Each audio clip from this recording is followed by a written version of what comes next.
So, you want to learn some tips for searching Google? Let's start by looking at how we usually search Google. We may type one or two words,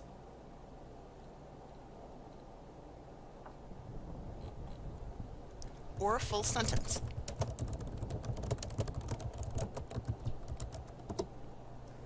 Then we only look at the first few results and either use those or try a new search.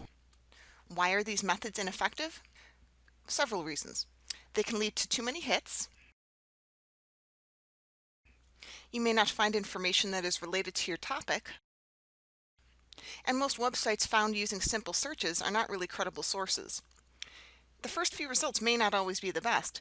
Google often ranks pages based on the number of times they use your search word, or how many other pages link to them. But those factors don't guarantee that they have the best information. So how can you make your search better? One way is to use the word "or" to search for words simultaneously.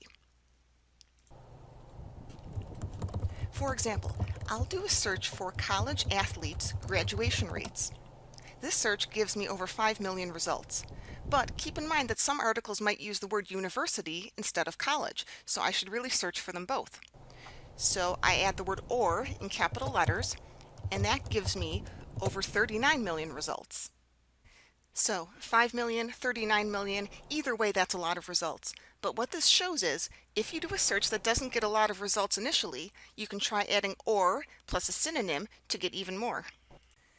Another tip is to use quotation marks around titles or exact phrases. For example, let's search for obsessive compulsive disorder. Now this brings up 32 million results because it's finding pages that contain the word obsessive, the word compulsive, and the word disorder, but not necessarily together or in any certain order. But if I put quotation marks around the three words, now I get 8 million results because Google is only searching for pages that have those exact three words in that exact order. So if you're finding that you're getting a lot of irrelevant results from your Google search or things that don't quite match, try putting quotation marks around your search in order to narrow things down. Another tip is to put a minus sign in front of terms that you don't want to show up in your search results. For example, I'll do a search for Revolutionary War. I get a Wikipedia page, and for example, let's say I was getting a lot of Wikipedia results that I didn't want, because for many assignments, instructors don't allow Wikipedia to be used. So I can do the search again, and this time put a minus sign in front of the word Wikipedia with no space. Now that's eliminated from all the results that come up. Another example, if I'm an education major, maybe I want to look up ideas for teacher bulletin boards.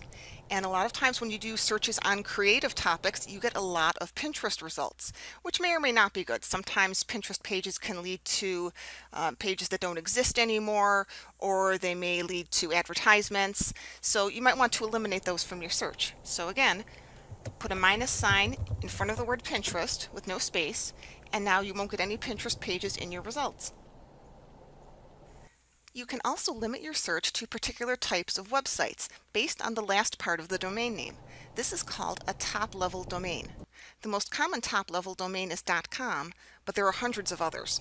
Some top-level domains are restricted, meaning they can only be used by certain people or groups, and this is a great way to limit your search. For example, only colleges and universities can use the .edu top-level domain. For example, let's search for cancer treatments. We get a wide variety of results here. But let's try this again and add the word site, then a colon, then edu, all together with no space. Now we'll get pages that have information on cancer treatments, but only from college and university websites. Here's another example. Only government organizations can use the .gov top-level domain. So let's search for solar eclipse. Again, a wide variety of results. But let's go back up and add site, colon, gov. Again, all together with no space. And now we'll get information about solar eclipses from government organizations such as NASA. So these searches can be helpful because while anyone can make a site ending in .com, .info, or .biz, these two domains are restricted, meaning that you have a better idea of where the information is coming from.